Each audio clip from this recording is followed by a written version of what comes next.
Hello guys, welcome to DrNightStare. I know you guys come here to relax and take a nap. So before we go, please hit like and subscribe. By the way, also tell me what time and where you guys listening from. Alright then.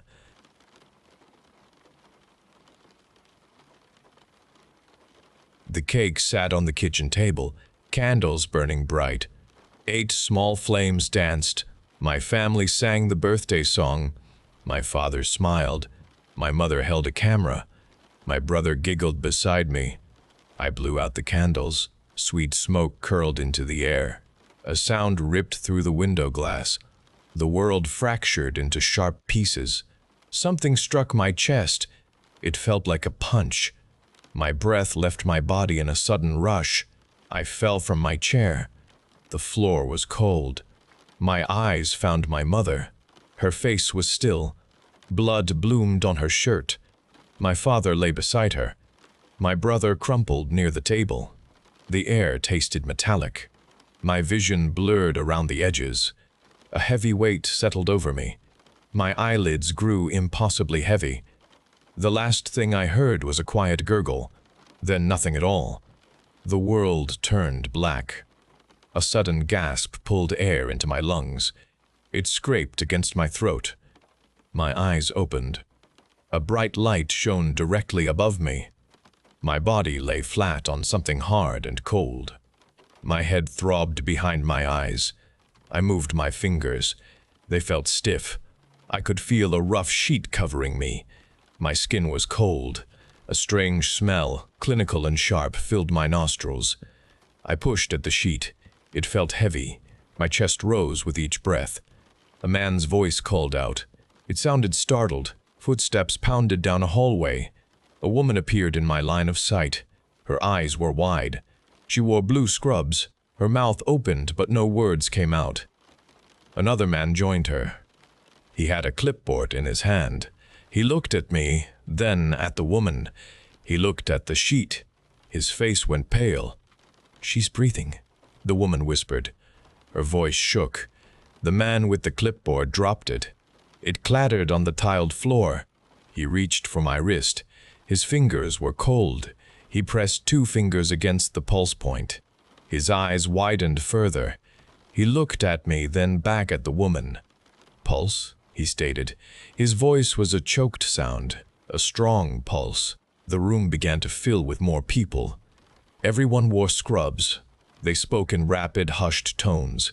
They pointed at me. They checked their instruments. They checked them again.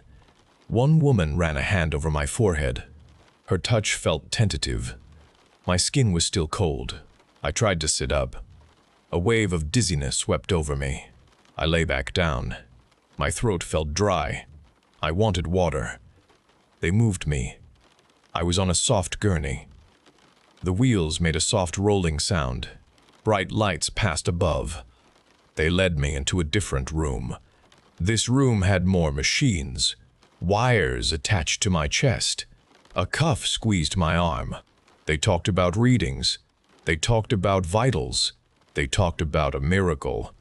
I heard the word impossibles many times. Days bled into each other.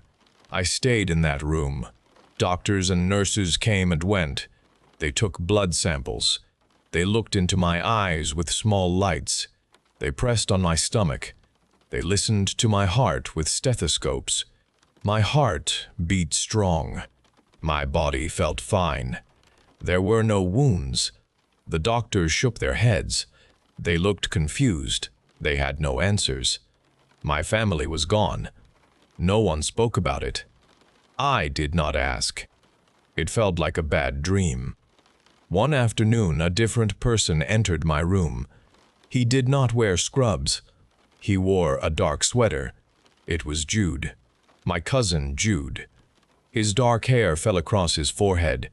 His eyes were dark too. He walked to my bedside. He looked at me. His expression was not surprised. He did not call for nurses. He just looked at me. "Charlie," he said. His voice was quiet. It held a knowing quality. I tried to smile. My lips felt stiff. "Jude." He sat in the chair beside my bed. He did not touch me. He just watched me. His gaze felt heavy. It felt like he saw something no one else did. The doctors talked about my return. They called it a medical anomaly. They used long words. Jude simply looked at me. His eyes held no confusion. They held a different emotion. It was not sadness. It was not happiness. It was understanding. "You're back," he stated. It was not a question. It was a simple fact. I nodded. "I think so."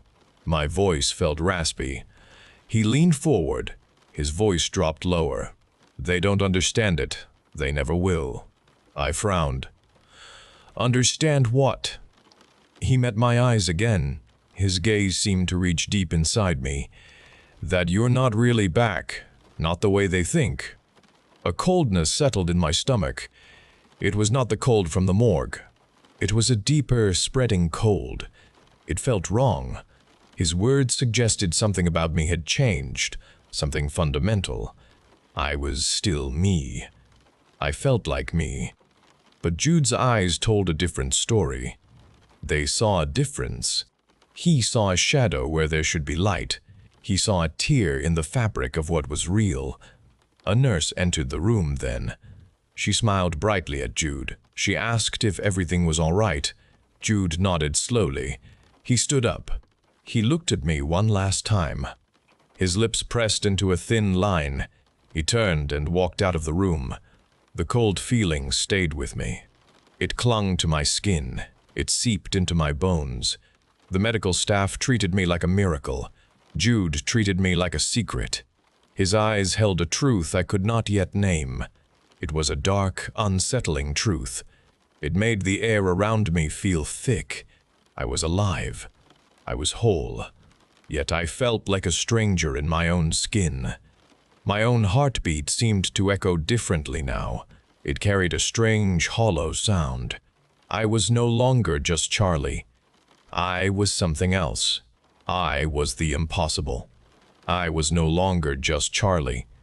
I was something else. I was the impossible. Life resumed a strange rhythm after the hospital.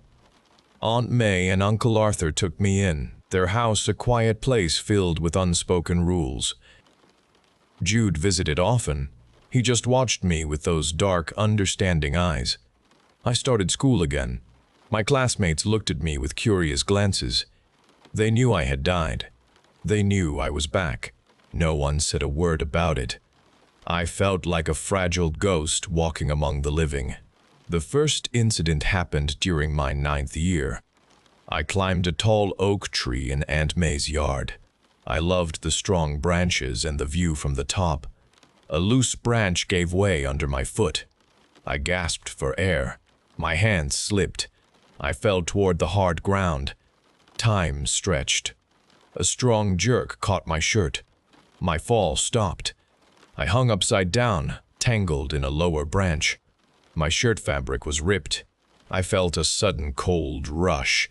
I looked around the tree. No one stood there. Uncle Arthur found me moments later. He scolded me for being careless. He told me I was lucky. I just nodded. My heart still pounded against my ribs. I knew it was not luck. A few months later, I walked home from school. I crossed the street at the corner.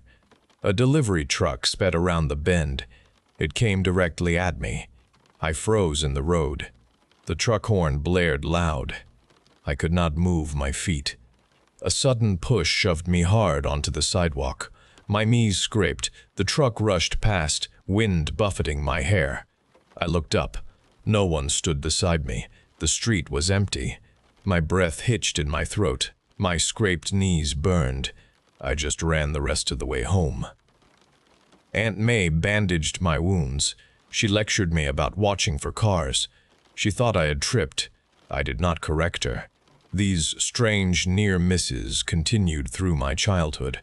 A brick fell from a chimney while I played below. A heavy shelf collapsed near my head in the library. A rusty nail appeared in my shoe on a hike. Each time I escaped without serious injury. Each time, something intangible seemed to intervene, or a chilling void of absence followed the event. Aunt May and Uncle Arthur blamed my clumsiness. They attributed the incidents to childish imagination. They said I needed to be more careful. They said I was still recovering from a difficult experience. They took me to a kind woman who talked about coping with trauma. The woman asked about my feelings. She talked about bad dreams. She asked about ghosts. I shook my head. Ghosts seemed too simple. Then I started seeing him. I was 10 years old. I played alone in the park.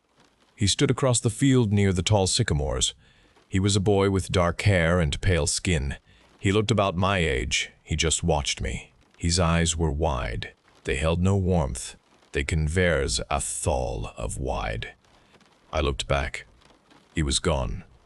The grass where he stood remained undisturbed. The next time, I was 12. I swam in the community pool. I held my breath under the water. I opened my eyes. He floated beside me. His dark hair waved around his face. His eyes stared straight into mine. They were not human eyes. They were black, empty voids. Terror seized me. I thrashed upwards, breaking the surface, gasping. I coughed water from my lungs. My heart hammered. I looked around the pool. No one else was near me. The other swimmers were far away. The boy was gone. I got out of the pool. My body shivered. I never went back to that pool. The incidents escalated. They became deliberate. I was 13. I walked home from a friend's house. It was twilight. The streets were quiet. A cold hand clamped over my mouth. A strong arm wrapped around my waist. I screamed, but the sound was muffled. I fought hard. I kicked. I bit the hand. The hand did not flinch. It smelled like damp earth. The boy dragged me towards the darker alleyway. I saw his face in the fading light. It was the boy from the park, the boy from the pool. His eyes were still black. His lips pulled back in a silent snarl. He had thin, dark hair. He was real. He was there. I struggled with all my might. My elbow slammed into his ribs. He grunted. His grip faltered for a second. I twisted free. I ran. I did not look back. I just ran. I ran all the way home. I burst through the front door. Aunt May looked up from her book. "What is it, Charlie?" she asked. Her voice was calm. "A boy," I gasped. "He tried to take me." My voice shook. Aunt May put her book down. She came to me. She ran her hand over my hair. "A boy, darling. Where?" "Outside," I said. "In the alley." He was pulling me. Uncle Arthur came from the kitchen. He listened. He went outside. He looked around. He came back inside. "No one is there, Charlie. The alley is empty." "But he was real," I insisted. "He had dark hair. He was pale." Aunt May sighed softly. "Charlie, it's getting dark. You must be spooked. You have a vivid imagination sometimes." Uncle Arthur nodded. "It's a lot of old houses around here. The shadows play tricks." They hugged me. They tried to comfort me. They believed I was scared. They did not believe a boy had attacked me. They thought it was a dream. They thought it was my trauma. I felt a deep, sickening loneliness spread through me. They could not see him. They could not understand. The boy began to appear more often. His presence felt like a cold whisper behind me. I heard his name once. I was 14.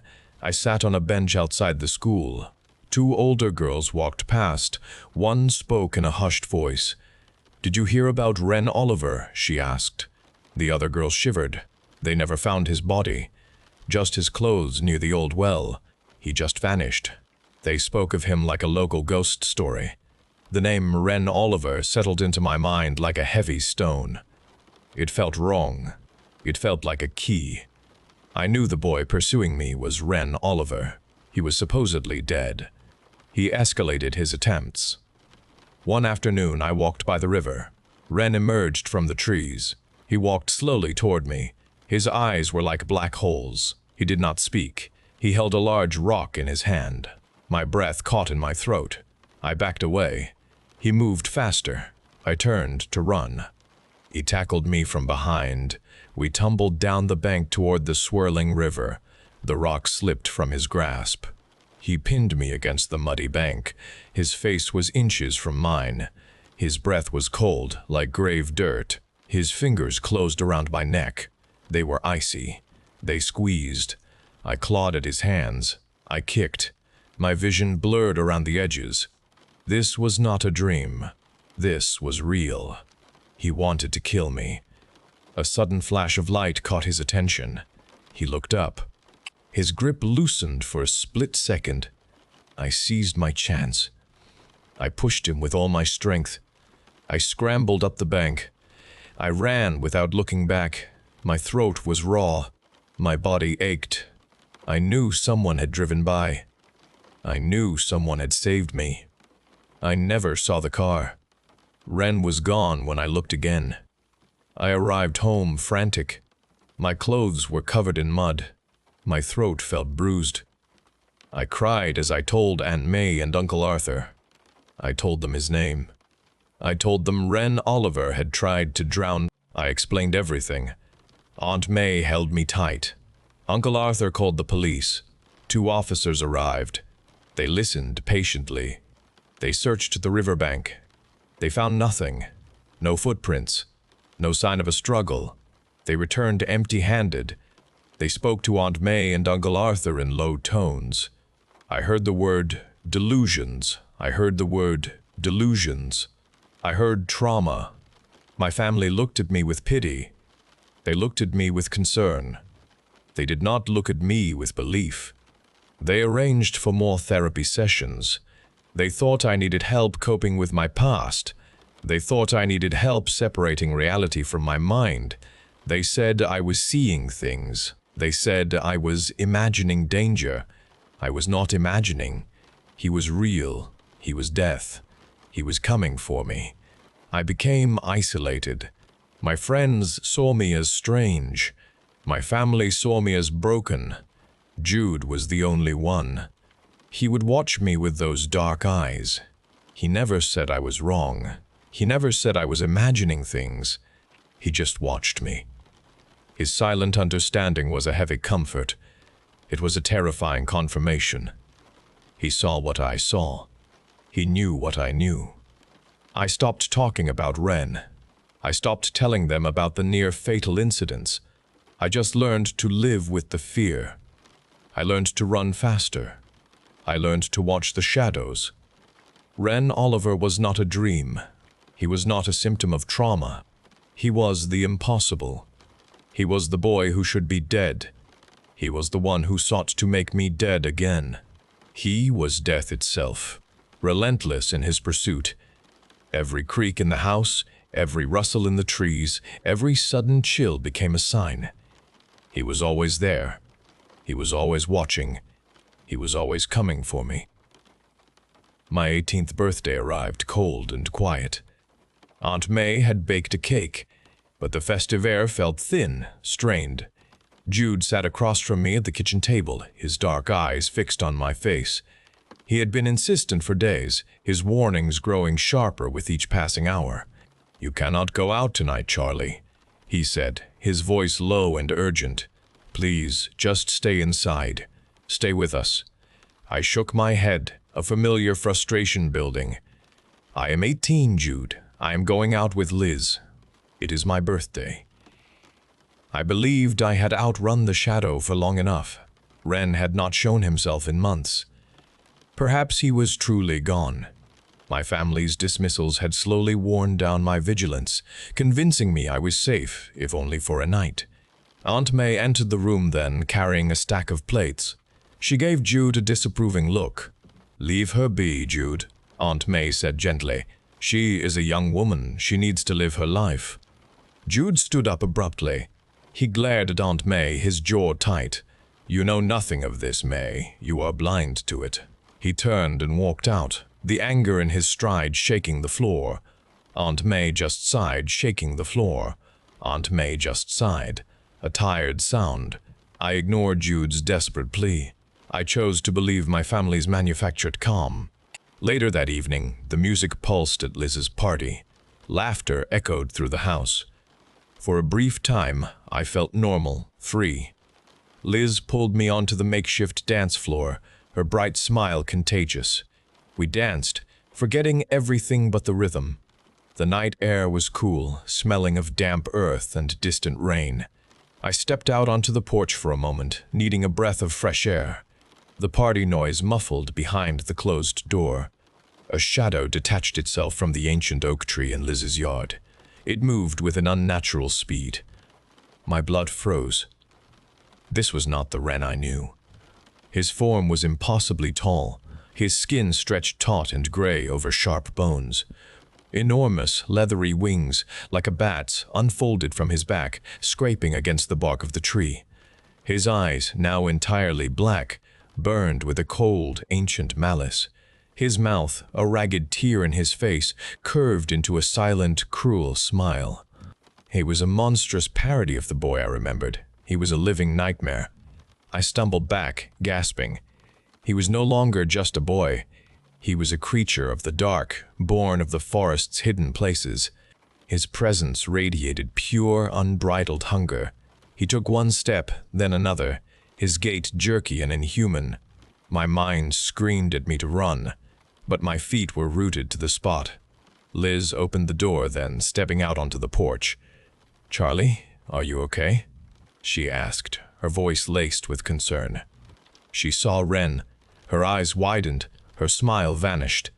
A scream tore from her throat. Wren moved with a speed no human could match. He lunged past me. His taloned hand closed around Liz's throat. Her scream ended abruptly, a strangled sound. He lifted her effortlessly from the ground. Her feet dangled, kicking uselessly in the air. Her face turned blue. He squeezed. I watched, helpless, paralyzed by a terror deeper than any I had known. Liz's body went limp. Wren dropped her to the ground. She lay still, her eyes staring blankly at the sky. My paralysis broke. Rage surged through me, hot and fierce. I saw the glint of my father's old hunting knife, a birthday gift from Uncle Arthur, tucked into my boot. I pulled it out. Wren turned his head slowly, his black eyes fixing on me. He took a step forward, his grotesque wings twitching.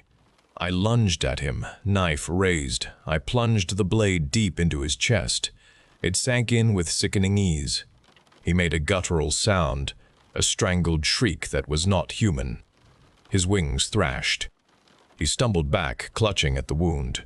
Black ichor, thick and viscous, poured from the gash. He fell to his knees. His body spasmed violently. He collapsed onto the ground beside Liz, his monstrous form convulsing. He stopped moving. A strange metallic smell filled the air. People rushed out from the party, drawn by Liz's scream. Someone shrieked at the sight of Wren, another at Liz's still form. Aunt May was among them. She saw me, the knife in my hand. Her face went ashen. Jude pushed through the crowd, his eyes wide with a terrible knowing. "He is dead," I whispered, my voice raw. "I killed him." I stared at Wren's body, the wound gaping in his chest. Then the wound began to close. Slowly, impossibly, the torn flesh knitted itself back together. The black ichor receded. The color returned to his skin, the gray fading to a sickly pallor. His chest rose with a slow, deliberate breath. His black eyes snapped open. He sat up, completely healed, completely whole. He looked at me, a flicker of ancient amusement in his eyes. Aunt May grabbed my arm, her grip like iron. "We must go, Charlie. Now." Her voice was urgent, desperate. Jude was already pushing through the shocked onlookers. They pulled me away, away from Wren, away from Liz. We ran, away from the party, away from the scene of impossible death and impossible revival. They drove me to Aunt May's house. The living room was lit by a single lamp, casting long, dancing shadows. Aunt May paced the floor, wringing her hands. Jude stood by the window, his back to us, his shoulders tense. The terrible understanding in his eyes was clearer now. "Charlie," Aunt May began, her voice trembling, "there is something you need to know, something we have kept from you." She sat heavily on the sofa, her face etched with a century of pain. "Your life, after that night, it was not a miracle. It was a bargain." My head reeled. "A bargain? What are you talking about?" Jude turned from the window. His eyes met mine, filled with a deep, crushing sorrow. "A fey bargain, Charlie. One our family made long ago out of desperation. Over 100 years ago, a sickness swept through our line. Our ancestors went to the forest, to the old king, a powerful fey lord. They begged for a cure, for their children to live." Aunt May picked up the story, her voice low. "The old king demanded a price. He offered to save our line, to ensure our children would always return from the brink of death.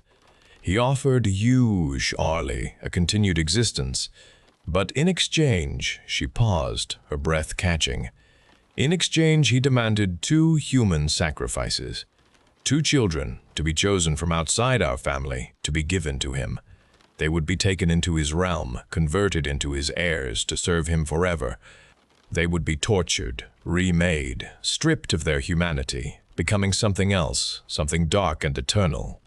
My blood ran cold. "Sacrifices? What are you saying?" Jude stepped closer. "Ren Oliver was one of them, Charlie. He was taken when he was a boy. He was given to the Fey King to secure your life. The other was a girl, much younger, Emily Thorne. She vanished from the next village a year after Ren. They were gifts. For you." "No," I whispered, shaking my head. The horror of it clawed at my throat.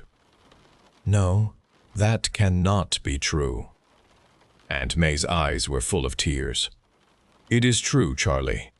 Every time you have faced death, every time you have escaped, it is because of them. Because Ren and Emily are suffering in the Fey realm, being twisted into what you saw tonight. Their endless torment fuels your continued life. You are a passive beneficiary, Charlie. You live because they die, over and over again, in ways you cannot imagine. You live because they become monsters." The truth slammed into me, a crushing, suffocating weight. My survival, my impossible return was not a miracle. It was a monstrous transaction. My life was built on a foundation of unimaginable suffering, on the stolen humanity of Ren Oliver and Emily Thorne. Ren was not death pursuing me.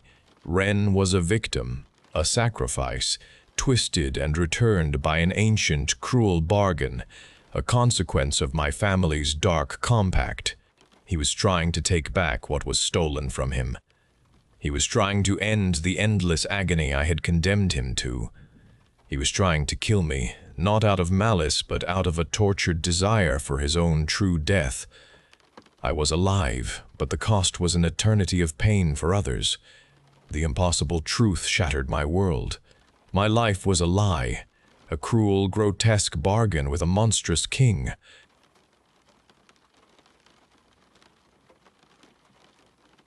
My life was a sequence of predictable days.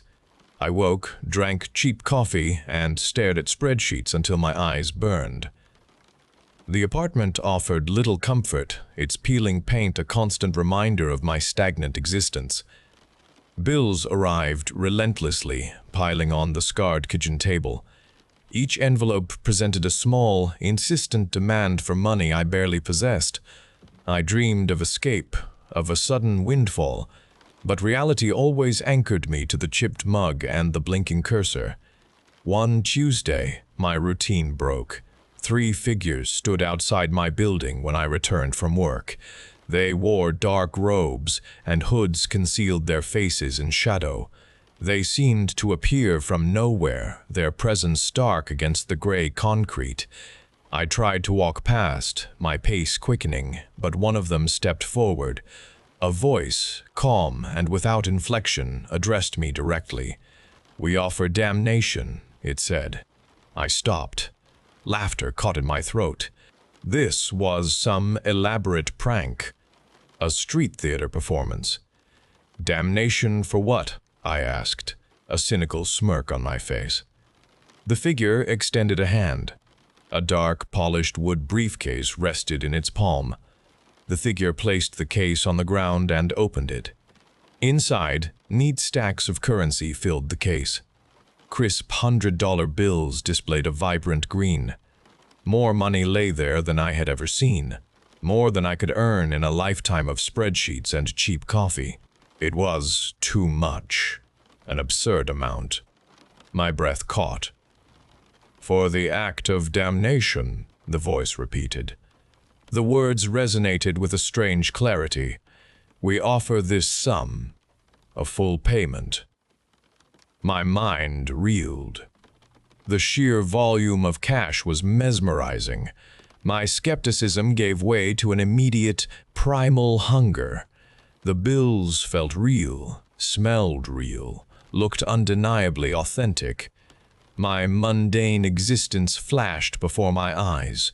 The mounting This money could change everything. It offered freedom directly.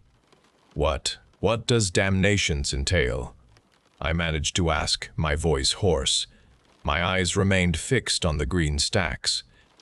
The figure closed the briefcase with a soft click. "It is a transaction, your spirit for this wealth. The consequences are your own to bear." Another figure produced a thick envelope from within its robes. It was heavy, sealed with black wax. An invitation. "Tonight. The address is inside." They turned and walked away. Their movements were silent, and their forms vanished into the twilight. I stood frozen, staring at the empty space where they had been. My heart pounded against my ribs. A cold sensation passed through me, but the image of the money remained vivid in my mind, overriding every logical warning. I clutched the envelope. The paper felt thick and expensive. My hands trembled as I tore it open. Inside, a single card bore an address to an old, forgotten church on the edge of the city. A time was etched below it, midnight. A knot of unease tightened in my stomach. The proposition was insane. Utterly preposterous. Yet, the image of that briefcase, overflowing with cash, fixed itself in my thoughts. The thought of financial freedom, of never worrying about bills again, was a powerful force. It pulled me completely, and my caution disappeared. I saw a life free of obligation, a future of limitless possibilities. The damnation seemed a distant, abstract concept when confronted with such tangible, immediate power. I told myself it was probably some elaborate game, a wealthy eccentric's twisted amusement, a small risk for an unimaginable reward. I would go, I would see, the money would be mine. I arrived at the church as the city lights began to dim completely. The structure stood apart from the other buildings on the street, its stone facade dark and worn. Weeds grew thick around the warped wooden doors. I walked past the front entrance, observing the empty street in the shadowed alleyways. No other cars were visible. No figures stood waiting outside. A heavy iron gate on the side of the building presented a small, unlocked pedestrian door. I pushed it open. A narrow path led to a smaller, unmarked door at the back of the church. This door was ajar, a sliver of deeper darkness visible within. I hesitated for a moment, the cold night air brushing my face. The image of the stacked money pulsed in my mind. I stepped through the opening. The air inside was stale and cool. A lone robed figure stood in the entryway, its face lost in shadow beneath a deep hood. This figure gestured with one hand, a silent command to follow. I walked down a short stone corridor. The walls felt rough under my fingertips. There were no windows, no torches, and only the faintest glow seemed to emanate from somewhere ahead. The figure moved silently before me, its footsteps making no sound on the stone floor. We entered a wide chamber. It was square and completely enclosed, with no openings for light or air. The walls were rough, unadorned stone. A single flickering oil lamp sat on a low stone pedestal in the center of the room, casting dancing shadows. The light revealed the contents of the room. Another robed figure stood near the pedestal. This one was taller, its posture rigid. Its face was also concealed by a hood. This figure was the cryptic cultist. It made no movement as I entered, its presence radiating a strange, still energy. In the center of the chamber sat an ominous stone chair. It was carved from a single block of dark, unpolished rock. Its back was high and straight, its seat flat. The arms were wide, resembling solid ledges. It looked cold and unyielding. The chair was not comfortable or inviting. It was a place of stark purpose. Behind the stone chair, against the far wall, stood a mysterious freestanding door. This door was black, without hinges or a frame. It simply stood upright, an unmoving rectangle of deeper darkness against the gray stone. No handle was visible. It seemed to float slightly above the floor. Its surface was smooth and absorbed the lamplight without reflection. It did not appear to lead anywhere. The taller cultist lifted a hand and pointed towards the stone chair. Its gesture was slow and deliberate. No words were spoken. I walked towards the chair, its cold surface visible even from a distance. The air grew colder as I approached it. I reached the chair and placed my hands on its arms. The stone felt rough and icy. I sat down. The surface pressed hard against my back and legs. The cultist approached. It stood directly before me. The lamplight did not penetrate the depths of its hood. I could not discern any features. The figure raised its hands. Its palms were open and empty. A whisper began. It was not a voice, but a multitude of sounds, like dry leaves scuttling across stone or sand being poured slowly. The sounds came from everywhere and nowhere, a delicate, pervasive rustling that settled around me. Then darkness descended. The oil lamp did not extinguish. Instead, a thick black shroud was placed over my head. It smelled of earth and something metallic. My vision vanished entirely. The immediate world became a wall of impenetrable black. The rustling whispers intensified, surrounding me completely. They were not words, but patterns of soft, insistent friction. A sensation touched my face, something fine and gritty. It was ash. The cultist was applying ash to my skin, over my eyes, and across my lips. The particles felt cold and dry, clinging to my skin. The whispers seemed to swirl around this touch, weaving themselves into the sensation of the ash. My ears filled with the sound, a constant shifting murmur.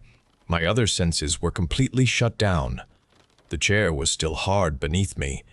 The shroud pressed against my ears, muffling any outside sound, but the whispers were inside, a phenomenon within the darkness itself. The ritual continued. Time lost meaning. The whispers were a constant presence, sometimes near, sometimes distant. They did not form sentences. They did not convey messages. They were just sounds, abstract and unsettling, implying meaning without ever delivering it.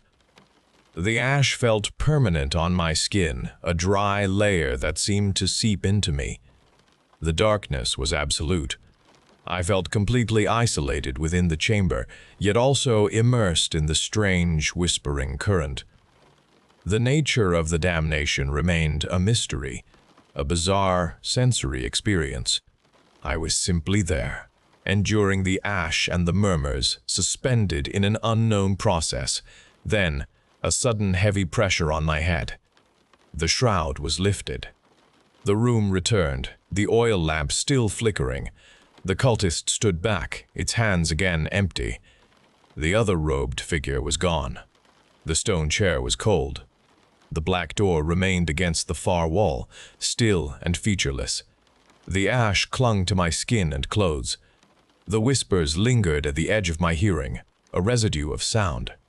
I sat there, the weight of the experience pressing down, the exact nature of the damnation still unknown but irrevocably marked on me.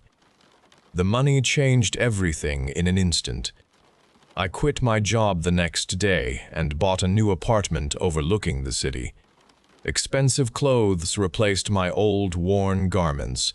I dined in exclusive restaurants and traveled to distant, sun-drenched beaches. For weeks I lived a life of unrestrained luxury, the memories of the unsettling ceremony fading into a distant, bizarre dream. The ash had washed away, and the whispers, if they ever truly existed, were gone. I felt free and powerful, the master of my own destiny, finally unburdened by debt or obligation. The first shift happened subtly, a barely perceptible flicker at the edge of my vision. I was walking through a bustling market, enjoying the vibrant chaos of the crowd. A woman with a basket of fruit passed close by. For a fraction of a second, her face stretched, elongating into a maw of needle-sharp teeth. Her eyes became black, empty voids. The illusion vanished as quickly as it appeared, leaving her perfectly normal, smiling at a child. I blinked, dismissing it as fatigue, a trick of the light. Then the episodes grew more frequent and more vivid. Reflections in shop windows sometimes twisted, showing not my own image but a gaunt, distorted face with elongated limbs. Shadows danced with an unnatural life, coalescing into hunched figures that watched me from street corners. The figures never stayed fixed. They would writhe and dissolve back into ordinary darkness when I focused directly on them, leaving me with a racing heart and a chilling uncertainty. I started avoiding mirrors. I started staying indoors. My old apartment building seemed to disappear from the city map. I drove past the location where it should have stood. A gleaming, modern office block occupied the space instead, concrete and glass reaching for the sky. The old church was also gone. I returned to the address on the invitation repeatedly. The corner lot was empty, a neglected patch of overgrown grass and broken pavement where the ancient stones once stood. The disappearance was total, leaving no trace. There was no explanation. My calls to various city departments yielded nothing but confusion. It felt as if they had never existed at all, leaving me isolated with my increasingly fractured memories. Sleep brought no relief. Nightmares consumed my nights with terrifying clarity. I walked through endless, ash-choked corridors, the rustling whispers from the ceremony pressing against my mind. Monstrous shapes moved just beyond the reach of my sight. I tried to scream, but my throat was always constricted, filled with something gritty and dry. I woke each morning gasping for air, the taste of ash on my tongue, the whispers echoing in my inner ear. The line between dream and waking reality blurred. The world felt thin, stretched. The physical changes began slowly. I first noticed a strange stiffness in my fingers. They felt less pliable, harder. I dismissed it as arthritis, a psychosomatic symptom of stress. Then my skin began to feel different. It grew rougher, losing its softness. Small, raised patterns developed on the backs of my hands, like scales forming under the surface. I scratched at them incessantly, but they did not disappear. They spread. My reflection in the occasional glance showed a pallor, an unnerving gray tint to my complexion. My eyes seemed to sink deeper into their sockets, taking on an unnatural glint in certain lights. One morning, after a particularly vivid nightmare of being encased in stone, I examined myself thoroughly in the bathroom mirror. The person staring back was not entirely me. My skin was dry and cracked, crisscrossed with lines that looked like fissures. My fingers were thicker, their nails elongated and curved, resembling claws. My hair was brittle, falling out in clumps. My jawline had sharpened, becoming almost angular and inhuman. My eyes were now sunken and dark, the whites tinged with a sickly yellow. I ran a hand over my arm. The scales were undeniable now, small, hard plates pushing through my skin. A growing weight in my stomach felt alien. A voice, not my own, but a part of me, echoed in my mind, perfectly clear. You have paid your price. The transformation is complete. You are no longer human. Chi. The words resonated with an inescapable finality. I stared at the grotesque reflection, my new reality solidifying into a horrifying truth. My damnation had begun. My money meant nothing now.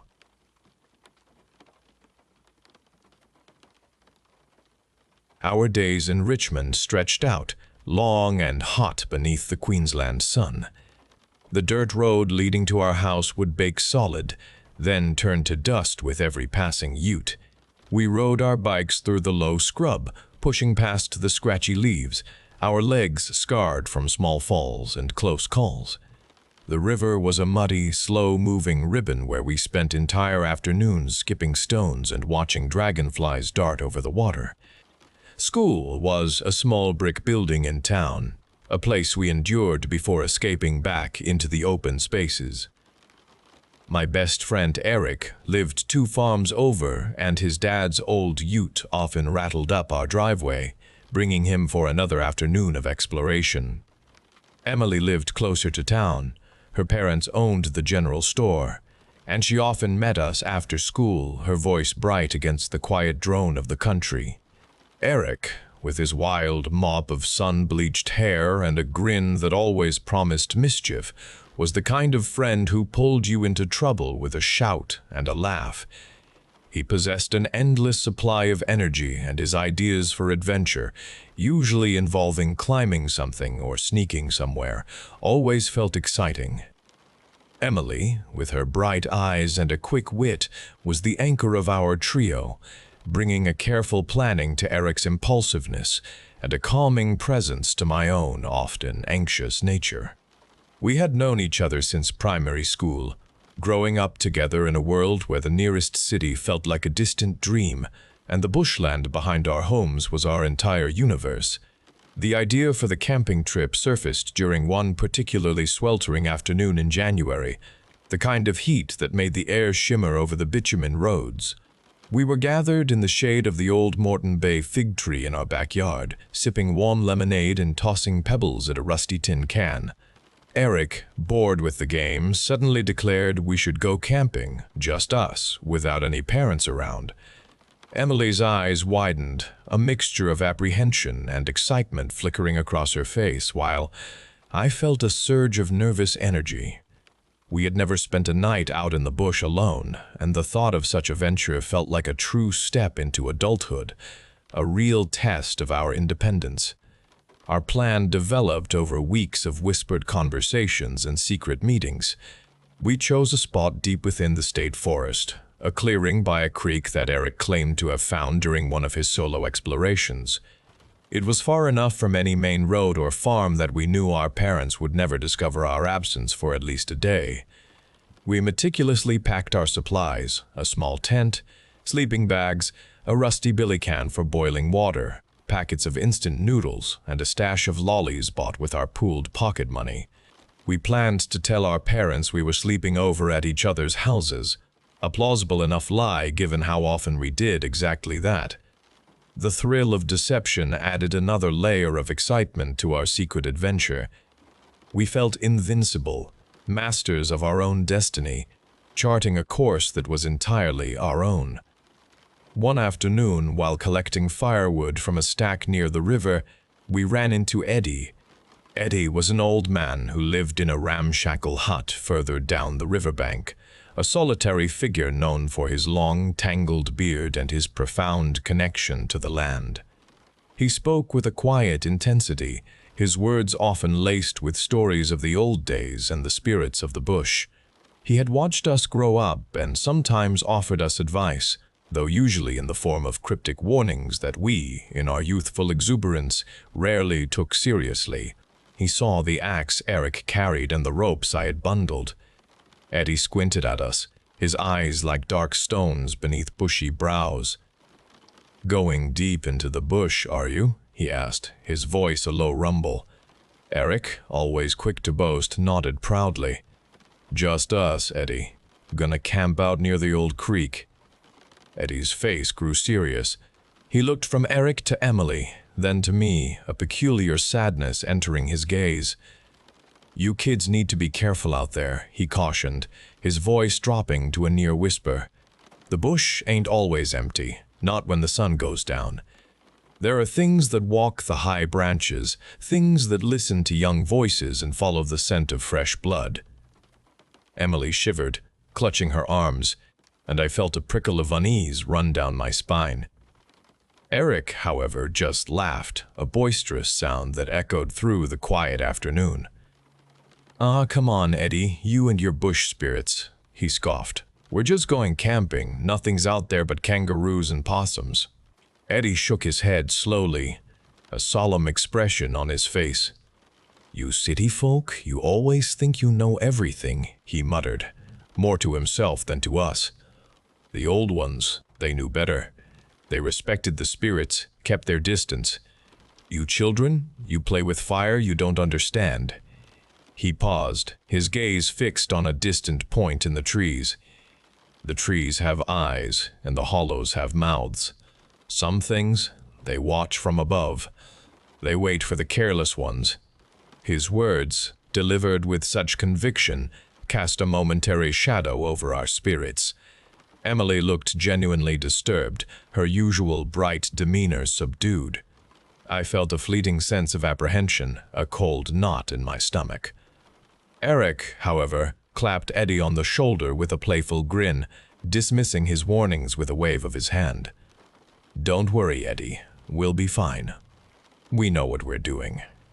Eddie just sighed, turning back to his task of sharpening a hunting knife. We stood there for a moment longer, the weight of his words lingering in the air. Then Eric nudged us forward, eager to continue our preparations.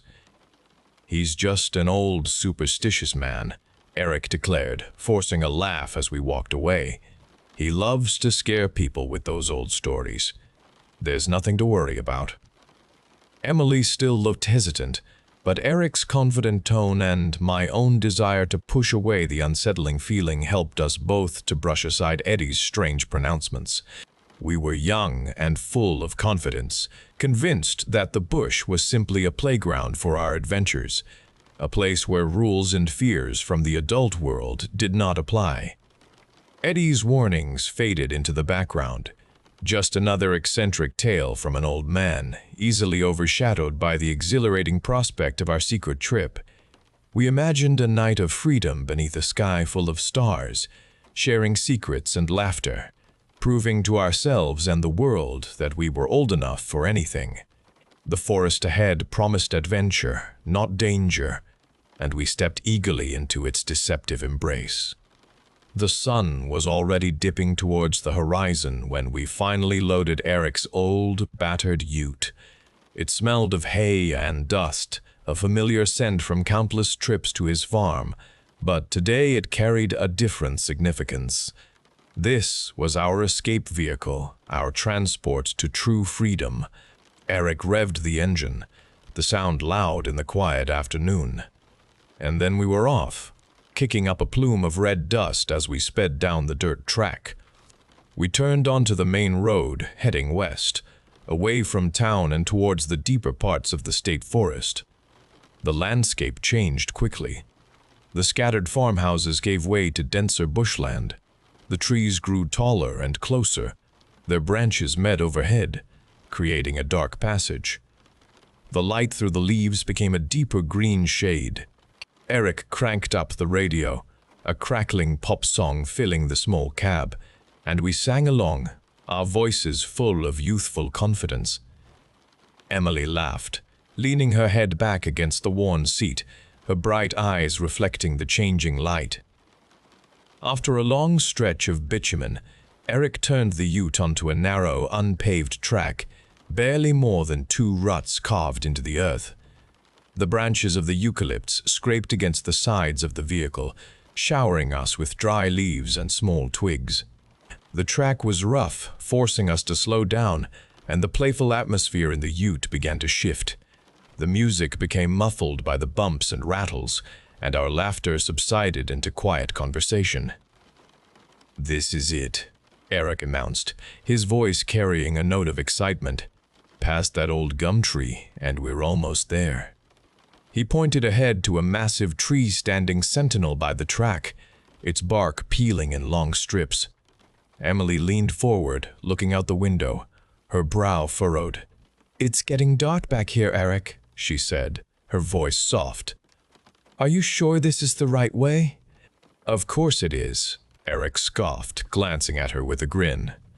"Don't tell me you're getting scared already. You just wait until the drop bears get you." Emily's eyes widened. "Drop bears? What are drop bears?" "Only the most terrifying creatures in the Australian bush," he declared, his voice dramatic. "They look like koalas, but they're massive, 5 times bigger. And they have sharp claws, fangs.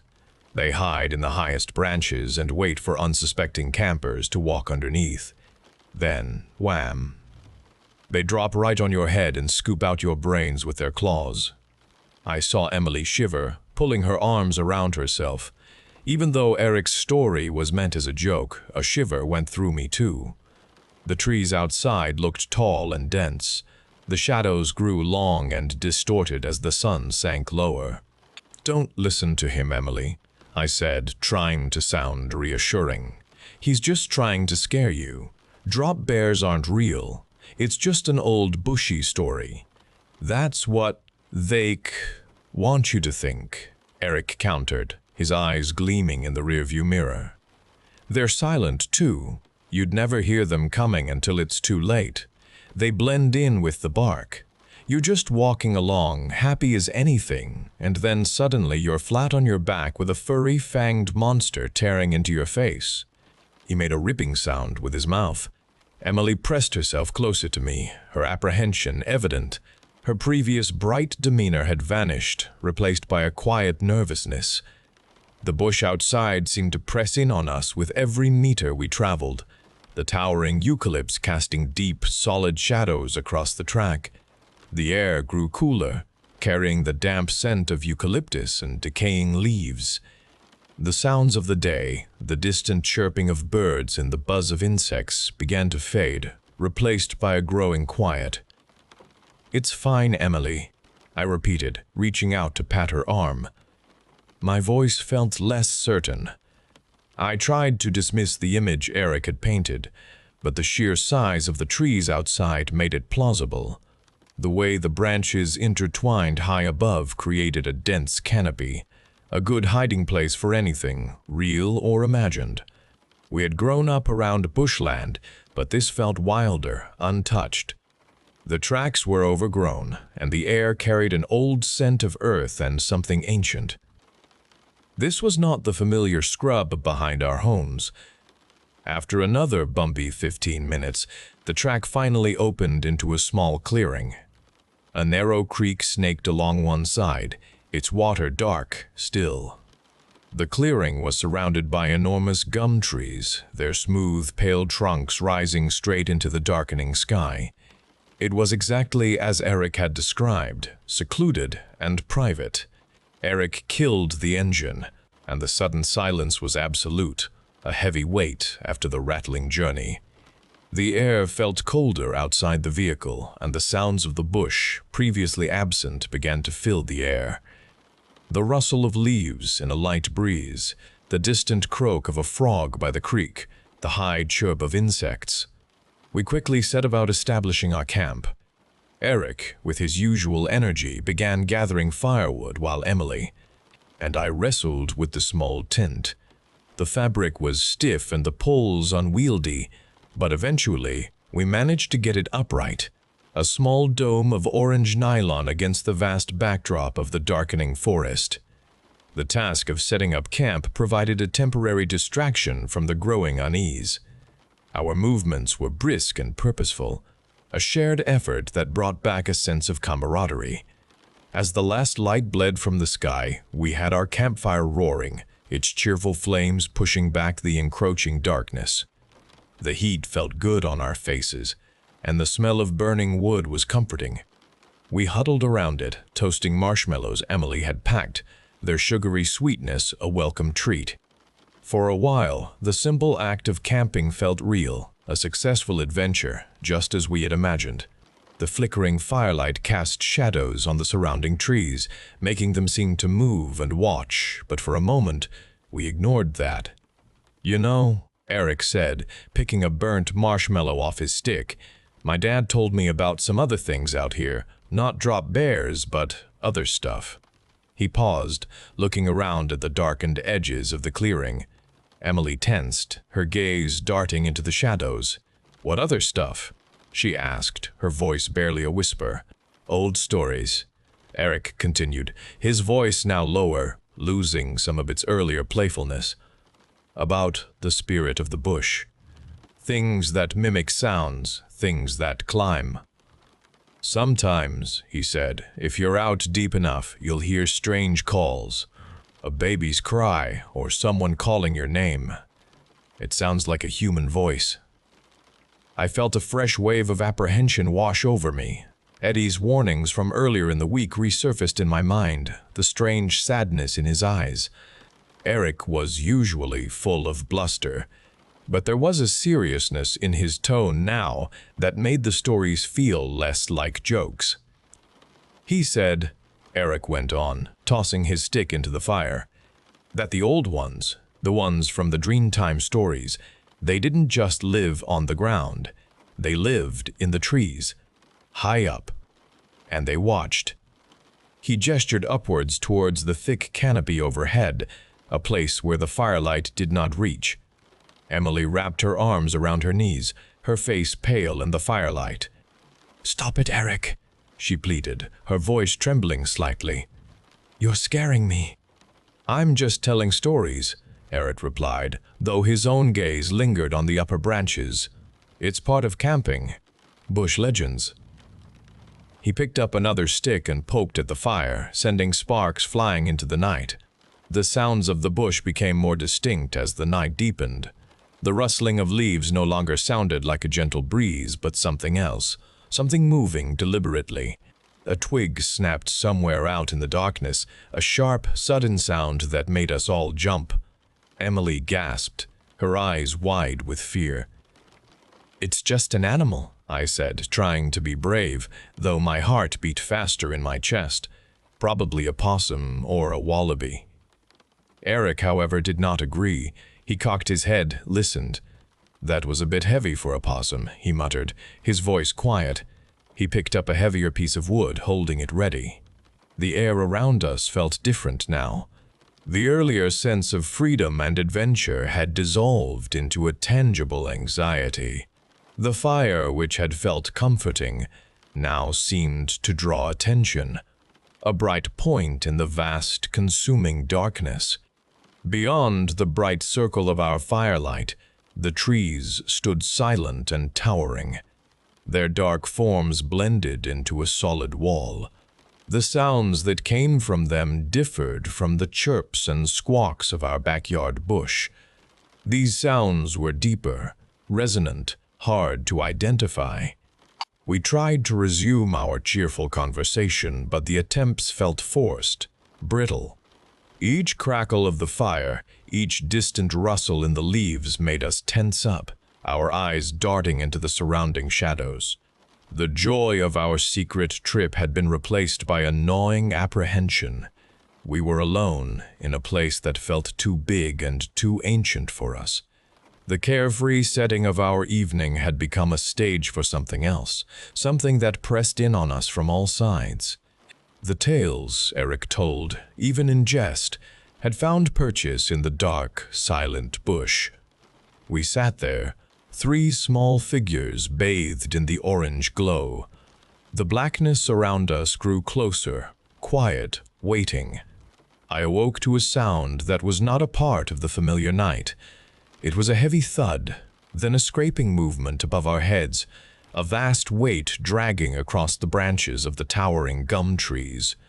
Emily stirred beside me in the sleeping bag, her breath catching in her throat.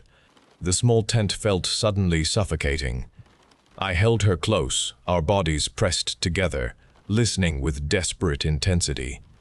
Another movement, closer this time, sounded like an enormous body shifting through the dense leaves.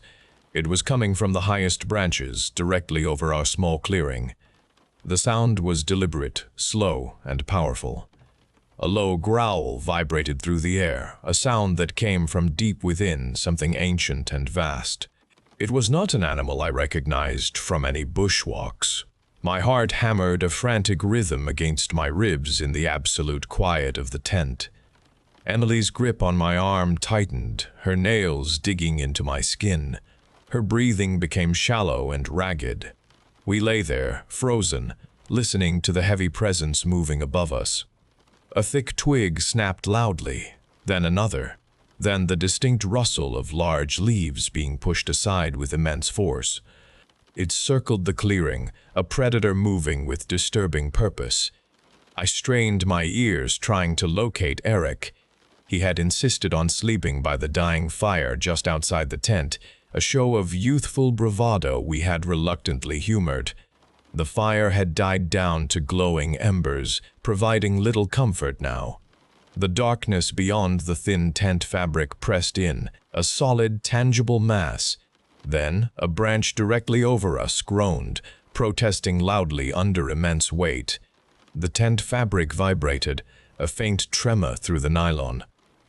A shadow fell across the tent opening, impossibly large, blocking the dim starlight that filtered through the canopy. We pressed ourselves further into the very corner of the tent, our faces buried deep in the sleeping bags, not daring to make even a single sound.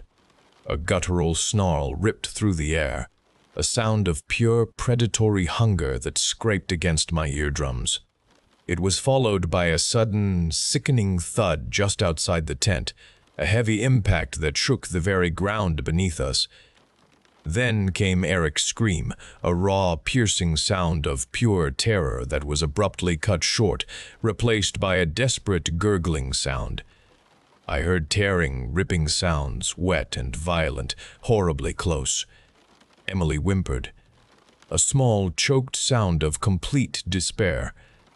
I clamped my hand over her mouth, pulling her closer to my trembling body, my own silent scream trapped in my throat.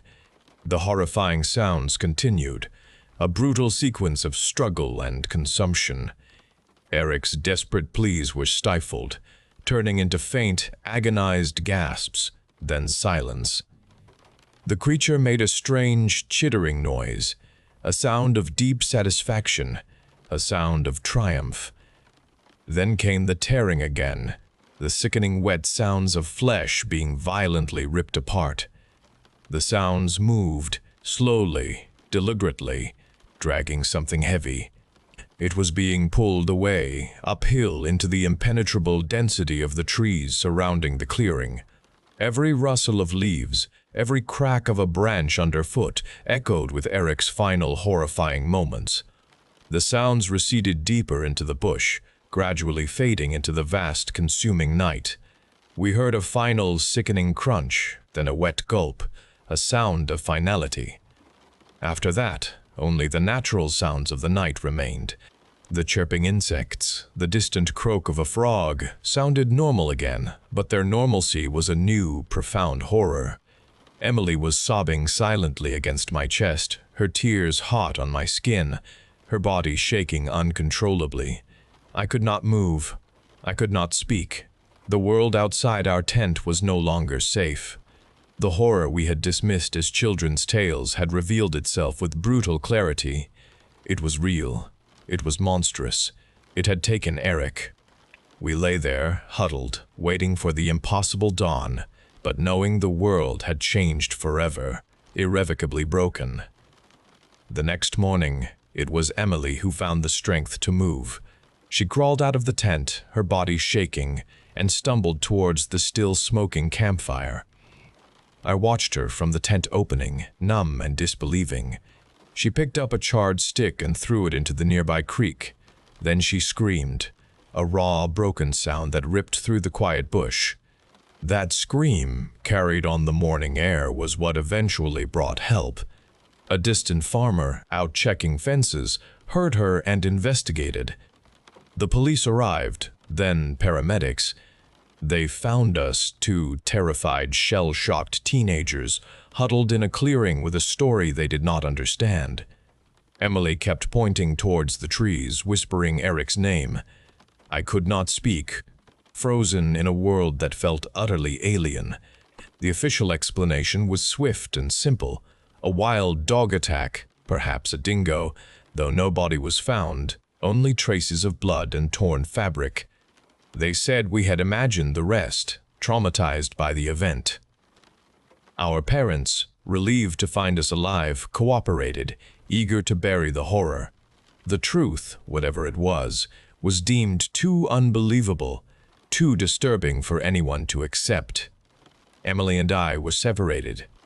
Her parents moved to Brisbane a few months later. My own family eventually sold our farm, moving closer to town, away from the bush that now held such a terrible memory. We never spoke of that night, not to each other, not to anyone. The unspoken horror festered beneath the surface of our manufactured normal lives. I saw Emily once, years later, in a supermarket. Her eyes, when they met mine, held the same haunted look. We nodded, a silent acknowledgement of the unbreakable chain that bound us to Eric's fate, then turned away. The guilt of survival was a constant, dull ache, a phantom limb that throbbed with every memory I pushed down. Decades passed. I married, had children. I built a life that seemed ordinary, safe, far removed from the dirt roads and towering gum trees of my youth. I worked a steady job, paid my bills, watched my kids grow, but the bush never truly left me. I found myself drawn to documentaries about Australian wildlife, always searching for an explanation, something to make sense of what we had witnessed. Nothing fit. The creature had no name, no scientific classification. It remained a phantom, a ghost of an impossible memory. Then the dreams started again, clearer now, more vivid than they had been in years. I heard Eric scream, the tearing sounds. I saw shadows moving in the high branches. I woke up sweating, my heart pounding against my ribs. A new unease settled over me, a prickling sensation on the back of my neck when I walked alone, even in a crowded street. I dismissed it as old age, a resurfacing of childhood trauma. But then things began to happen, small at first. Our neighbor's dog, a boisterous Labrador, vanished from their backyard. Then another, a stray cat that often visited our patio for scraps, disappeared. There were reports of strange calls at night, echoing from the dense tree line beyond our suburban estate, sounds like a baby crying or a child calling out for help. I heard them myself.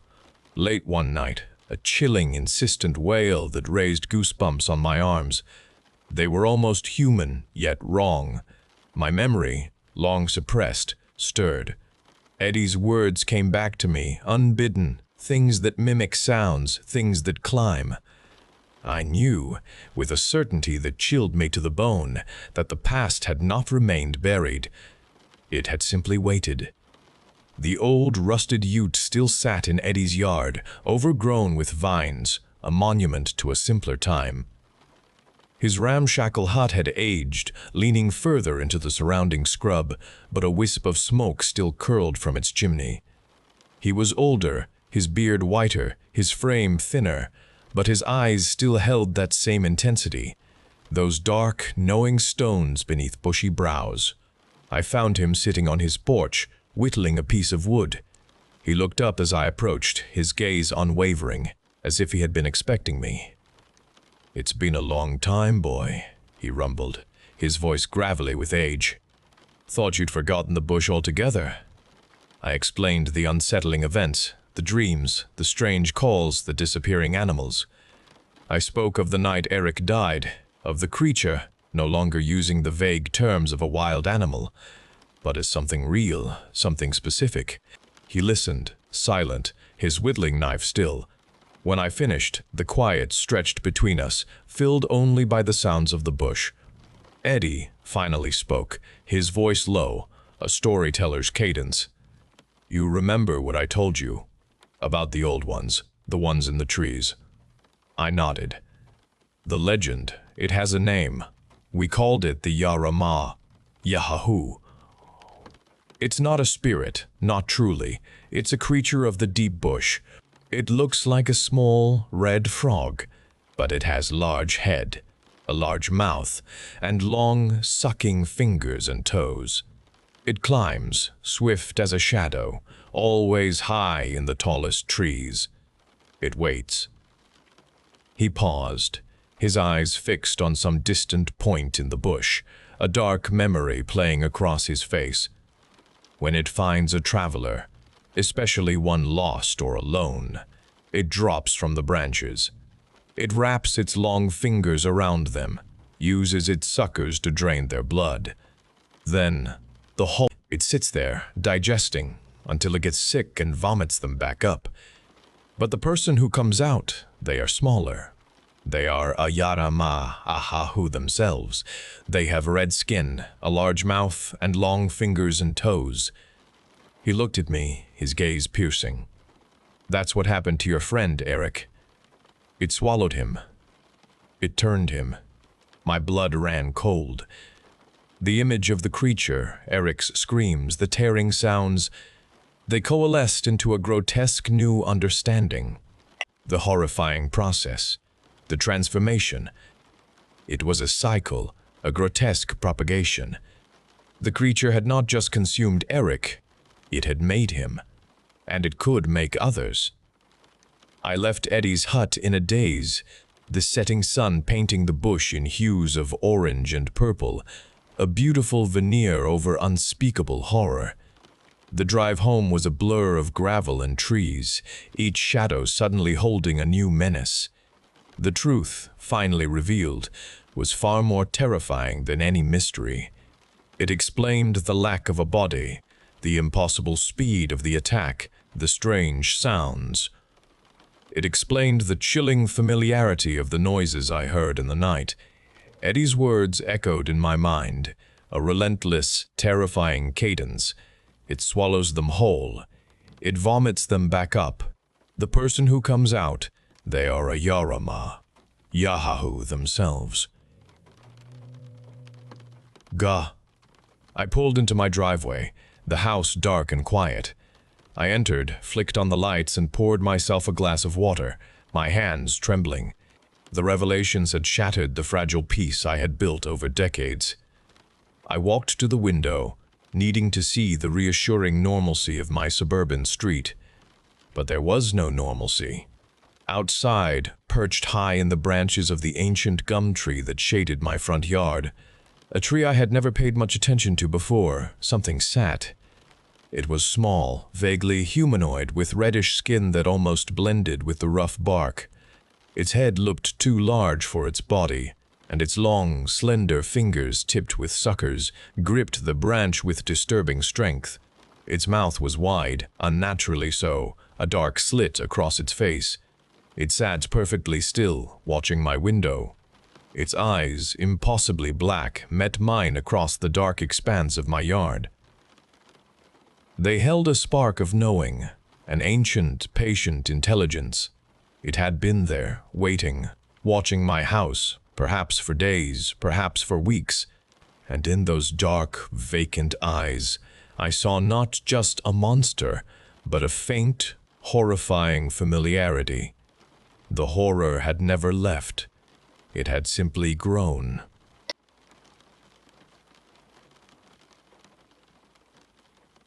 The morning sun streamed through our kitchen window, warming the tiled floor where Alice sat coloring. Her crayon scratched a rhythm across the paper. I watched her from the counter, stirring my coffee, a smile on my face. This little house in Florida offered a new beginning. My teaching job at the elementary school was going well. The children were engaged. Every evening we would walk to the small park down the street. Alice skipped ahead, her laughter echoed. We built a steady routine here, and a sense of belonging settled over us. Finally, everything felt secure. "Mommy," Alice said one afternoon, her voice small, her crayon suddenly still. She pointed towards the hallway, her finger trembling slightly. "There's a creepy man watching me." I knelt beside her, checking the empty space, explaining that shadows sometimes played tricks and our house was safe. But Alice kept seeing him, describing a tall figure standing in the doorway of her room at night, always just out of sight when I looked closely. My heart, once settled and steady, began to feel a persistent tremor of anxiety. Dishes would fall from the counter when no one was near them, shattering on the tiled floor, and a cold draft brushed through the living room even with all the windows shut tight. Alice started waking up with nightmares. Her scream sharp in the dark, clutching me tightly and whispering about the man who wanted to play. The sense of peace I had carefully built around us began to crack, and I found myself staring into empty corners, feeling watched, questioning what was truly real inside our new home. I bought a small camera and set it up in Alice's room, hoping to capture proof or dismiss my fears. Later that night, I watched the footage, seeing Alice sleep at first. Then a dark shape moved across the wall near the closet door, and a toy car on her dresser slowly rolled off the edge to hit the floor. Alice stirred but did not wake, and a coldness seeped into the room on the recording before the closet door slowly creaked open without a breeze. My terror sharpened after watching the recording, and the entity became bolder. Doors slammed without human touch, and whispers drifted from empty rooms, just out of my hearing. The air inside our home turned thick and heavy, pressing down on my chest, and objects did not just move now, they were thrown with force. Alice's porcelain doll shattered against the kitchen wall as I watched one evening. The presence was no longer vague dread, becoming a clear threat, and it felt truly oppressive. I knew this thing was real. Its anger filled every corner of the house, a tangible weight, and only fear remained. We were trapped inside our home with this thing, our escape blocked by an unseen terror that wanted us for something terrible. It pushed us back, a solid weight pressing against my chest and driving Alice and me into the small bathroom.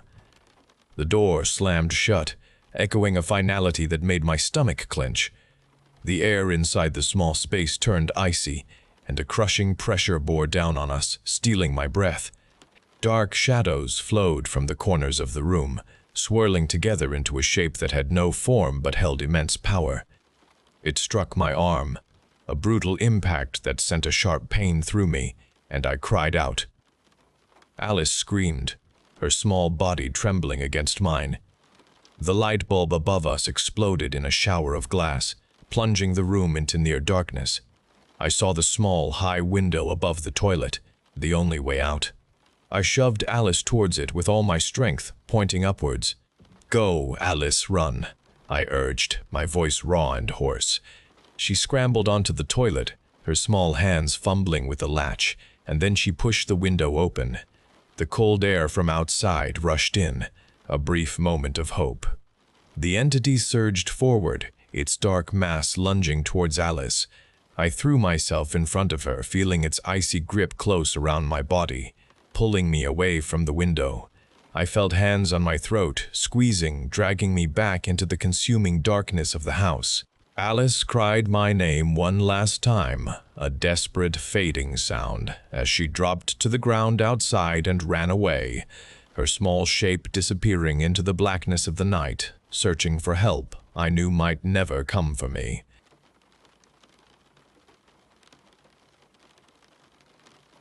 I walked home from school, the afternoon sun warm on my face.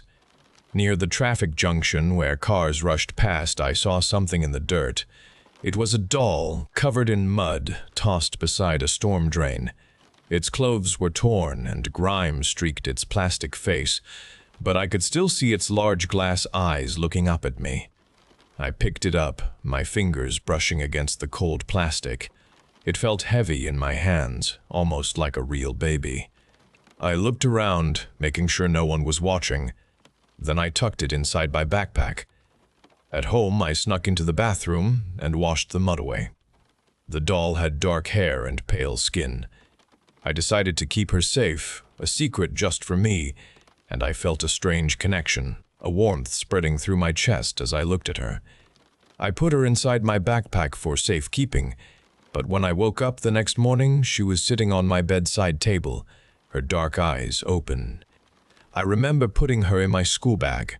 Then I placed her in my drawer, pulling it shut tightly. Hours later, when I opened my cupboard to get my uniform, she was there, propped against my shoes. I started wanting to spend all my time with her. I stopped playing during recess and stayed in my seat, drawing pictures of the doll. My teacher, Ms. Lee, began looking at me with a worried expression, sometimes asking if I felt unwell. At home, I did not talk much at dinner. I did not want to watch television with my parents. I just wanted to be in my room with her. My mother noticed my quietness. She asked me why I did not play outside anymore. One afternoon, my parents found the doll hidden under my bed when they cleaned my room. My mother picked her up, her face serious. My father saw the doll and then looked at me. He said the doll was causing my change. He carried the doll outside to the large rubbish bin near the roadside. I watched from my window as he threw her in. I felt a sharp pang inside my chest. The next day, I opened my cupboard to get a book. The doll sat on the top shelf, her hands resting on her knees, watching me. I woke with a start. My room was dark, and a light from the window showed it was still night, past any hour I knew. A voice spoke inside my head, clear and commanding. "Take me to the junction." I sat up in bed. Every part of me resisted, yet an urge I could not fight pulled me from my bed. My legs moved on their own towards my shelf. I found the doll there, her dark eyes open, watching me. I picked her up, feeling her warmth in my arms. I walked to my door and opened it. The hallway was dark. My bare feet made no sound on the floor as I moved through the house. I opened the front door and stepped out into the cool night. The streetlights cast long shadows down the empty road. I walked towards the busy traffic junction. When I reached the junction, the road was empty. I stood on the pavement. The doll slid from my hands. She landed on the asphalt road, a dark shape against the gray. I looked at her lying there. Then I stepped into the street to pick her up. A flash of bright light came from my left. A loud screech filled the air, then an impact threw me backwards. The world went dark. I opened my eyes. The ceiling above was white. A hospital smell filled the air around me. My head hurt. I felt a touch on my hand. My mother sat beside me. Her face looked tired. My father stood near my bed. "Where is she?" I asked, my voice weak. "Where is my doll?" My mother stroked my arm. "There was no doll, darling," she said. "The police did not find any doll at the accident." My father nodded his head. A man in a blue uniform walked past my room door. He stopped. He looked in. "Did you say doll?" he asked. My parents turned to him. "Yes, officer," my mother said. "Anastasia keeps asking for her doll." The officer stepped into the room. His face was serious. "This is strange," he said. "There was another accident last year at that same junction." He looked at me. Another child was involved, and she also had a doll with her. My mother gasped. My father stared at the officer. "That doll was never found," the officer continued. "The little girl did not make it." I looked at my parents, then they looked at the officer. My doll had made me go to that place. The junction had been waiting for a child. It had been waiting for me, too.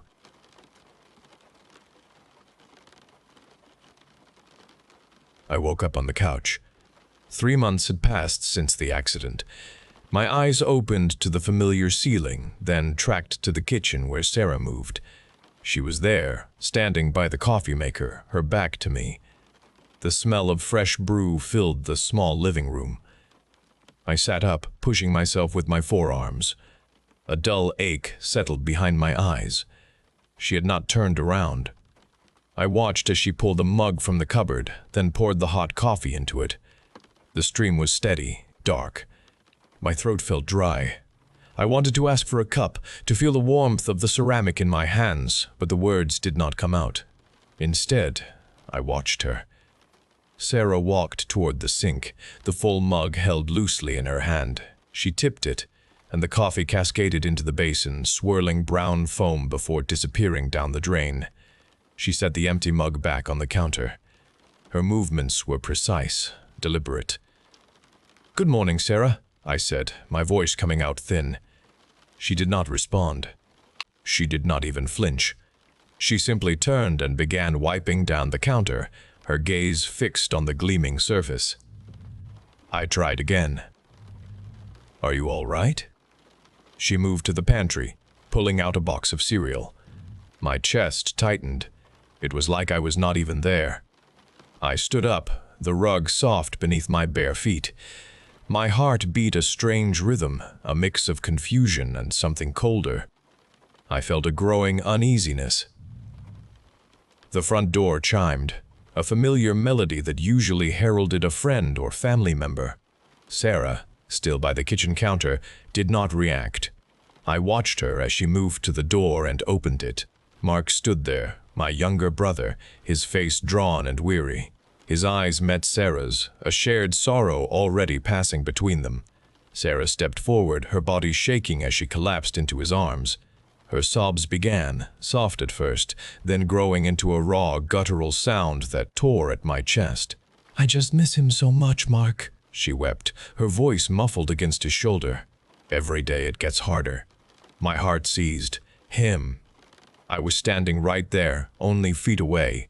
"Sarah, I'm here," I pleaded, my voice cracking with desperation. "What are you talking about? Look at me." Mark simply held her, stroking her hair.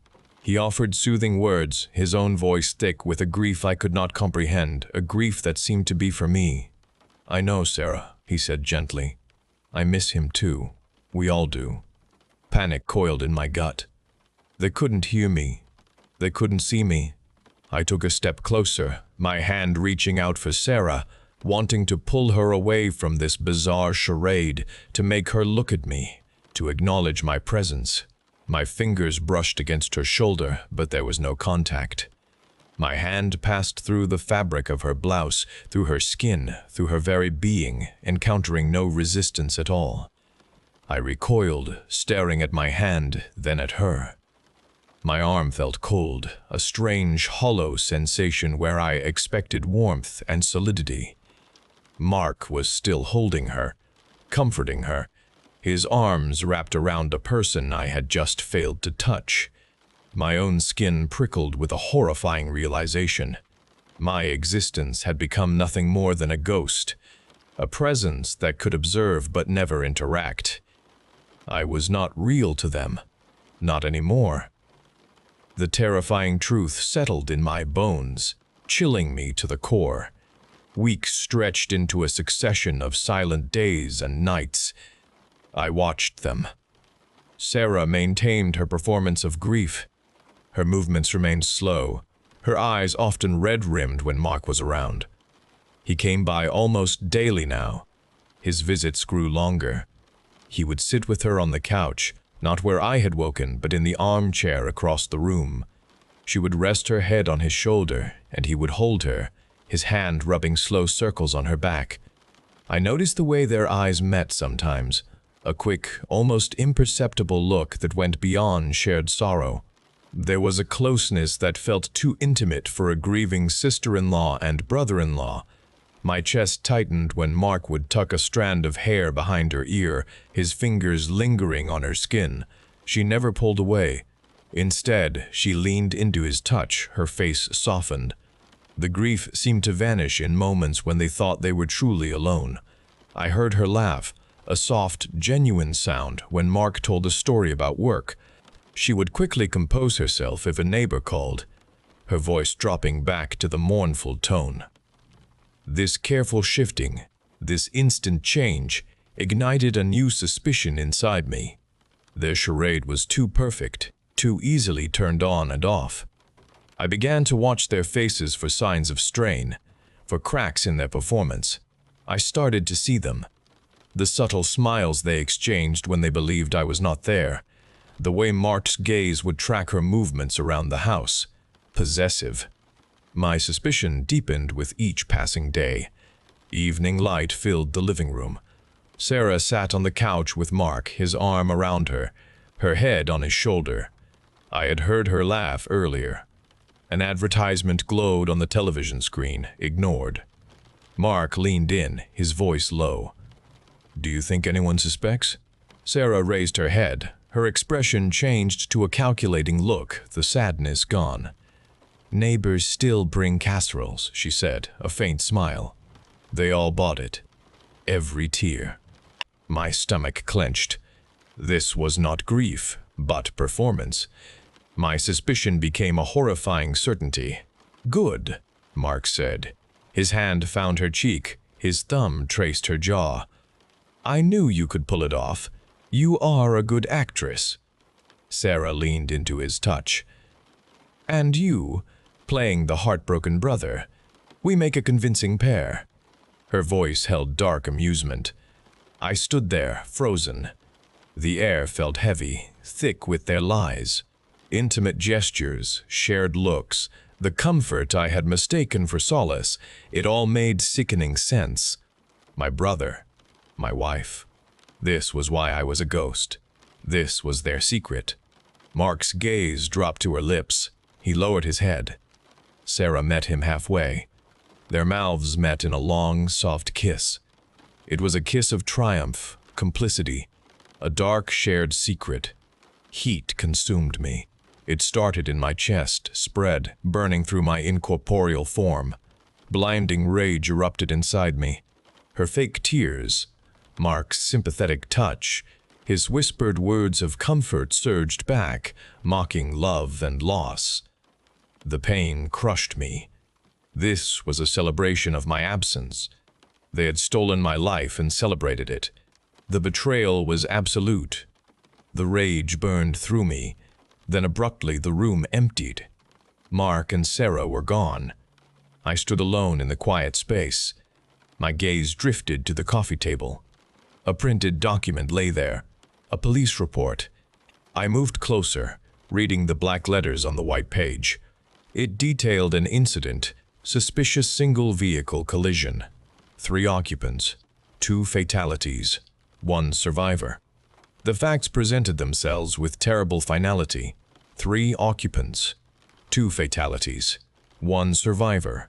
The accident 3 months ago. I was one of those fatalities. I had died in that car. My wife and my brother had killed me.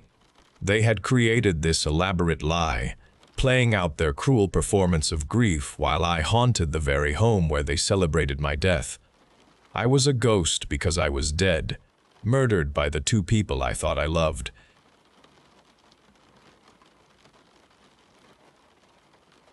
The year 2026 stood poised on the horizon, another opportunity for me to finally shed these unwelcome pounds. My waistline currently sported considerable love handles, a stark reminder of every past failed resolution. This time, however, things would be entirely different. I had committed to a strict diet, a regimen of lean proteins and crisp vegetables, an ascetic journey I truly dreaded. Before embarking on that joyless path, I needed one last magnificent culinary celebration. I had been meticulously planning this grand final indulgence for weeks. My old recipe books lay open, marked with notes and circled ingredients, as I refined my masterpiece. Every cut of meat, every rich sauce, every side dish was chosen with precise care. This was not merely a meal. It was my opulent horror, a lavish send-off to the unbridled eating I cherished. The preparation required absolute dedication. I confirmed the perfect cooking times and the exact amounts of butter and oil needed for ultimate richness. This feast represented a bittersweet farewell to my culinary muse, the rich flavors and excessive preparations I truly loved. It was a powerful testament to all the deliciousness I would soon forsake. I already imagined the textures, the aromas, the overwhelming satisfaction of each forbidden bite. This meticulously crafted meal would be the perfect conclusion before I faced a long year of healthy living and strict discipline. The kitchen served as my laboratory for this final feast. I pulled out my heaviest cast-iron skillet, its surface scarred by years of glorious meals. I poured a full bottle of olive oil into the skillet, creating a shimmering pool. The flame licked the pan's underside, heating the oil to its exact readiness. Thick cuts of ribeye, seasoned with coarse salt and cracked pepper, met the hot fat with a loud sizzle. That sound filled the small kitchen, signaling impending indulgence. Sliced potatoes, tossed with butter and fresh garlic, joined the pan, eager to absorb the richness. The air grew thick with the sense of searing meat and caramelized potato, a rich perfume that quickened my pulse. Each stir of the potatoes, each flip of the steak, was a careful movement. This cooking was an act of devotion, a slow process of building flavor upon flavor. I watched the golden crust develop on the meat and the potatoes soften, anticipating every texture and taste. The final basting with more butter and herbs sealed the decadent promise of the meal. When the feast reached its peak, I carefully plated the food. A generous mountain of steak and potatoes filled the plate. I carried it to my dining table, now lit only by a single candle that cast a warm glow. The room remained dark, undisturbed by outside distractions. I sat down and picked up my fork, savoring the moment before the first bite. There was no rush. Each forkful received my full, undivided attention. The ribeye, rich and tender, dissolved on my tongue, releasing layers of fat and seasoning. The potatoes, crisp on the outside and soft within, offered their buttery satisfaction. I chewed slowly, allowing the flavors to linger on my palate. This was a private celebration, a deep appreciation of every flavor. Every mouthful was a silent promise of future deprivation, a glorious last stand against the healthy future I had planned. I ate until the plate was clean, until only the lingering scent remained. I pushed the empty plate away, feeling deep contentment. This marked the true beginning of the new regimen. My diet for 2026 would center entirely on grilling. No more rich sauces, no more excessive oils or fats, just the clean, direct heat of the grill. I would choose leaner cuts, vegetables charred to perfection, and simple seasonings. It was a healthier way to prepare food, a significant improvement for my body, promising years of sustained energy and better health. I walked towards the kitchen, contemplating the lighter, cleaner tastes of my next meal. Then a distinct whimper sounded from below, followed by a muffled scream that vibrated through the basement floorboards. My final meal was still screaming for help from the basement. I allowed myself a small smile, recalling how excited the last 6 had been when I brought them up for their turn. This new approach, grill only, meant a different kind of preparation entirely. A simpler, more efficient method that would streamline my weekly routine. The flavors would certainly change, becoming more earthy and direct, but the deep fulfillment remained constant, an abiding satisfaction I knew well.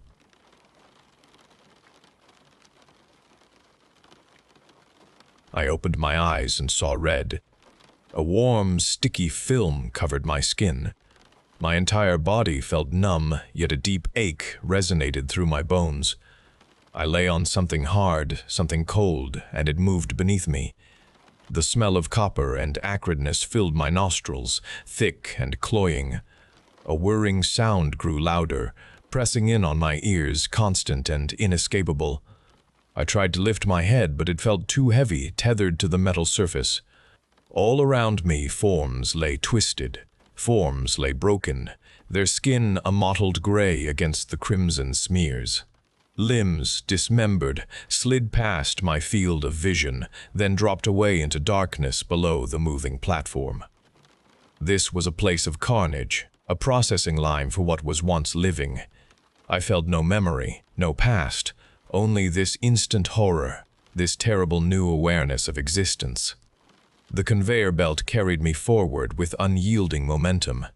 Gears ground somewhere nearby, their massive teeth clashing, a sound of industry consuming all else.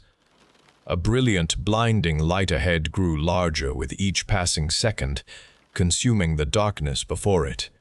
It was an opening, and a maw waited there.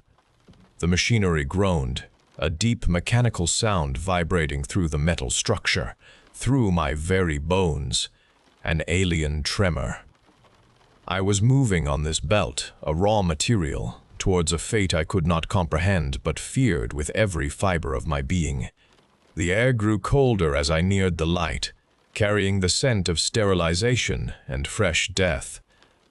A metallic clang echoed, closer this time, a sound of finality. I had to move, but my muscles would not obey, locked rigid. My breath caught in my throat, ragged and useless. The light engulfed everything around me. The belt continued to carry me forward into it.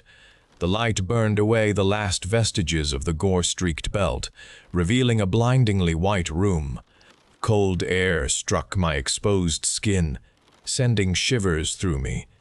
I was lifted from the hard surface and secured onto a different table, restraints clicking around my wrists and ankles. My body lay flat, helpless beneath the intense illumination. Figures moved above me, their faces obscured by surgical masks and bright lights. The metallic tang of antiseptic stung my nose.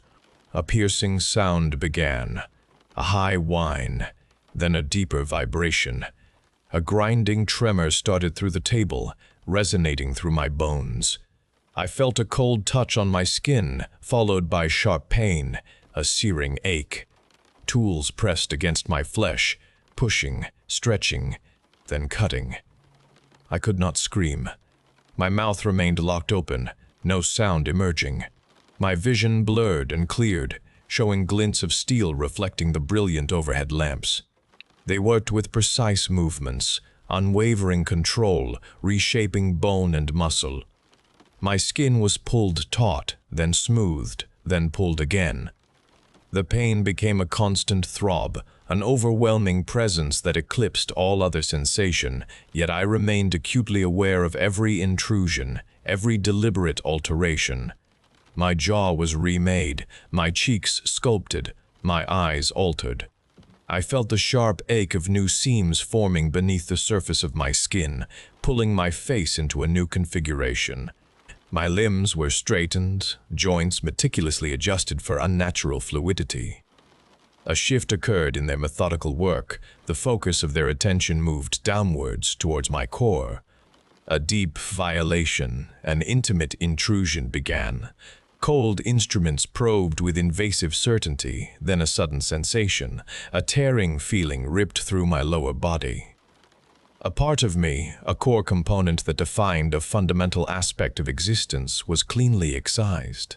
It left a raw void, a hollow space where something essential had been. The pain was absolute, a final severing that stole a basic function. This was no longer just about reshaping, it was about removing, about rendering me incomplete, sterile. My body became a canvas for their cruel perfection, a shell stripped of its original purpose, its raw potential. The work continued, smoothing, sealing, polishing the new form into an unnatural ideal. My proportions were calibrated, every curve and line deliberately engineered. I felt a chilling sense of emptiness settling within me, a vast chamber that echoed with nothing. When they finished, my skin felt unnaturally smooth, my features starkly symmetrical, a manufactured beauty. A moment of stillness followed. Then a clear voice, a detached tone spoke above me. Subject designation, Sunny. My name, if I ever possessed one, was utterly taken. A new label was given, mocking me. I was Sunny now, nothing more. From the cold operating table, I was moved into a world of dazzling light and constant motion. My new body, crafted with meticulous care, felt alien yet responsive. Bright colors assaulted my eyes as vibrant costumes hung on racks and mirrors reflected my perfected face back at me from every angle. I was no longer on a processing line, but in a room filled with activity, with people fussing over me, touching my hair, adjusting my clothes. Their voices were a constant stream of instructions, of praise, of reminders. Smile, Sunny. Hold your pose. Look excited. These words, simple directives, began to form the boundaries of my new existence. I learned to move with a grace that was manufactured, every gesture rehearsed, every expression practiced until it became second nature, a presentation for the world. My muscles remembered the precise angles, the specific turns, the exact way my lips had to curve to convey joy or surprise. The world became a series of stages, bright with spotlights and echoing with synthesized music. Crowds of faces blurred before me, hands waving, voices cheering. I performed, singing songs I did not write, dancing routines I did not create, embodying emotions I did not feel.